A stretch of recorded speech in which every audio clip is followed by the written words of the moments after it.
Hello everyone, welcome to Computer Science E7. My name is Dan Armendariz and this is all about exposing digital photography. And I thought before we begin I would actually have you say cheese. And what I'm going to do is take a photograph here that I will describe in just a second. I know this is awkward, I have to walk all the way over here and all the way back, but I forgot my phone and I'll explain why this is important in a second. But don't worry if you think that you will be in the photo. You don't have to correct your hair. Oh, except all the people on that side of the room. Oops. All right, hold on. And okay. And you should have been here last semester when I put up this big block of cheese on the first day and I just choked. I said, why on earth did I put a big block of cheese up there? I couldn't figure it out for the life of me, but thank goodness you now have a much more refined version of the lecture available to you today. Okay, so what is going on here with the camera over there that you can see has something oddly reflective taped on top of it, and I put a big block of cheese up there.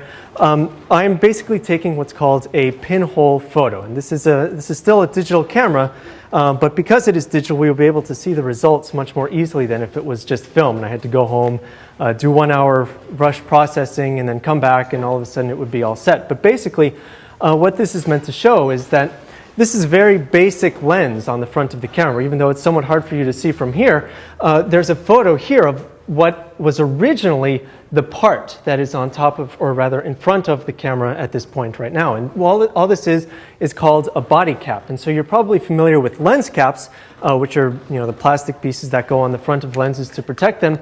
But SLRs, or single lens reflex cameras, also have body caps which can protect the body from any damage as well. And that is what this is.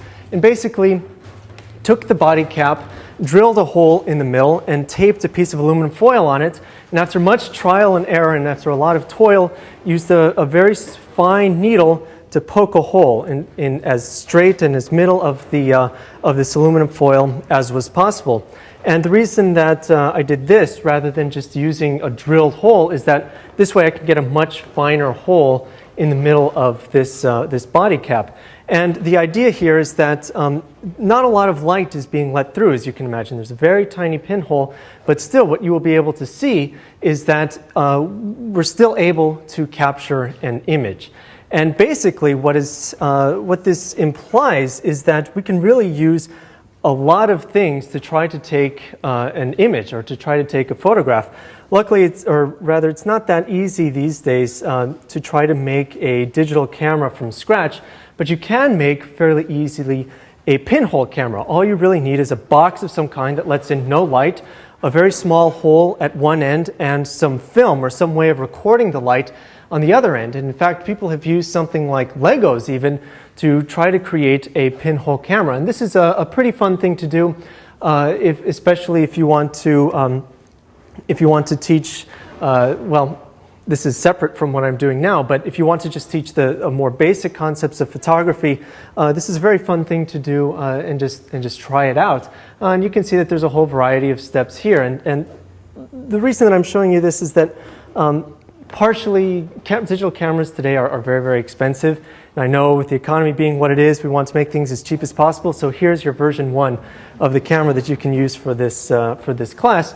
But really all this is meant to show is that there's a variety of cameras available. You can make your own even if you want to. And what we are teaching throughout this course applies to just about every type of camera that there is. They're all bound by the same laws of physics. A lot of the photography terms have converged such that even if you are familiar with film photography terms, they're still applicable to the digital photography terms of today. So I mentioned that behind this pinhole lens that I'm using is an SLR. And so here's a representative photo of an SLR, albeit a much fancier one than the one that's hanging on the tripod over there. But all an SLR really means is that you can take off the lenses. You can change lenses. So you can have really small lenses like this, which I actually will highly recommend this particular lens if you're new to digital photography. And you can get much more expensive and much larger lenses like this and swap them out easily so that you will be able to get a variety of different effects, different focal lengths out of one body or one camera. And this is actually a really nice thing, because now you can have an investment in a camera and some lenses, and you can add on to that investment. Rather than having to purchase an entirely new camera, an entirely new system, you can just purchase a lens. Though usually when you get to this sort of grade of stuff, where you're getting lenses that are this big and camera bodies that look like this, then you're talking about plunking down quite a bit of money into each of these things. So usually when we see a camera like this, an SLR more generally, we consider it to be a professional camera. And this is typically, if you see someone walking around with this, you might say, oh wow, this is, that person knows what he's doing. He has a really nice camera. They're generally bigger, faster, more expensive. They have much more battery life. They're much heavier. They're usually water resistant, considerably stronger, a variety of these things, but also the big cons that I listed, of course, are the weight and the price. And so those are the downsides to these that their little cousins don't actually have to deal with so much. So compact cameras, and for this course, we're going to very generally classify cameras into two types: SLRs, like the one I just showed you, and compact cameras, which can include pretty much everything else besides maybe camera phones, which could arguably be in a class of their own. And compact cameras are what they sound like. They're smaller, they're more compact, they're cheaper, they're lighter, but also for a variety of reasons they have not as good battery life. Their optical quality is not that good. They have some problems, but there are many exceptions to this, so don't take this as sort of, you know, oh, I have to get the absolute best quality, I have to go buy an SLR. Many things in photography have and are exceptions, and this is one of them. And all of these things are give and take. You're giving some things and taking others away when we are talking about camera size especially. And though a lot of this course, because we really start diving into a lot of the specifics of digital photography, even going into a little bit of math, nothing that you have to worry about, trust me, it's just a little bit of math so that you can start to understand what's going on behind the shutter or underneath the hood. Digital or compact cameras still have their use today, and in fact they're very good for a variety of things, and I really don't mean to discourage them.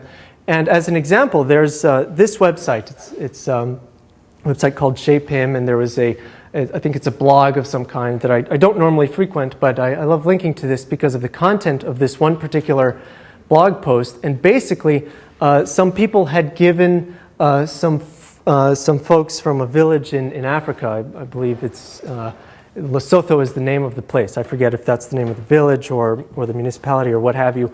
And they gave these folks not just compact cameras, but one-time use cameras. The $5, $10 cameras that you go buy at CVS. You take 30 shots or so, and then you give them back to get your photos printed. And what they got back after they were done taking photos, because they're very simple, as you know, you look through the viewfinder, you push the button when you want to capture that one particular shot. What they found was honestly really quite striking, really beautiful photos from people that maybe had not used the camera before, maybe even had not ever seen one before, but still they managed to capture what happens in their daily lives very, very well. And I think some of these photos are actually quite astonishing as far as photos go, just because they're interesting. They offer insights into a place that I myself have never been, and it's just a really wonderful thing. And so this is part of what makes photography so interesting. You can have the most expensive equipment in the world, but if you are not taking photos, well, this is a touchy subject, but if you are not taking photos that are interesting with that expensive equipment, then arguably you have wasted that equipment. And of course, you could just be taking photos for yourself or for your family. That's, that redefines what could be interesting in a photo. But what I'm trying to say here is that you don't have to spend a lot of money to be able to get interesting photos. That's really the whole point of this. And I'm not trying to discourage you from spending money on it, because as you can see, I certainly have spent my fair share of dollar signs on some of this equipment here. But they are tools. A camera, the lens, the tripod, all of this stuff is a tool for you to accomplish a task of taking a photograph. And whether you have interesting scenes to take a photo of or not is a different story altogether, and maybe one that, if you had a lot of money, maybe you could actually purchase interesting scenes. But okay, stepping away from all of that stuff, and now talking more about some of the more technical details, let's take a look at the inside of an SLR camera. So here is, frankly, just a Wikipedia image of what an SLR basically looks like. And so we can break this down into a couple of different parts. So you see number one here, there's a couple of lens elements. This here is just the lens that you are putting in front of your SLR. And remember that you can change this, of course, so the lens characteristics could be different. You could have different numbers of glass elements here. They could look different. They could be concave, convex, any number of things, and so on and so forth.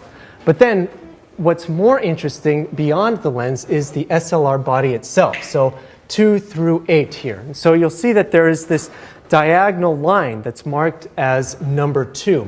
And what this line is a mirror inside of the SLR camera. And in about 40 seconds when this photo is done, I'll actually be able to show you an example in the inside of an SLR if you haven't seen one yet. But there's actually a mirror that redirects the light that's coming in from a lens up. And upward, above that, is the viewfinder that basically bends the light and reflects around and does a bunch of things that eventually will then turn the light and shine it into your eyes so that you can see what the scene is once you are looking at or once you were looking through the viewfinder. Okay, so I have to take another trip to the other side of the stage over here where I can turn off this exposure.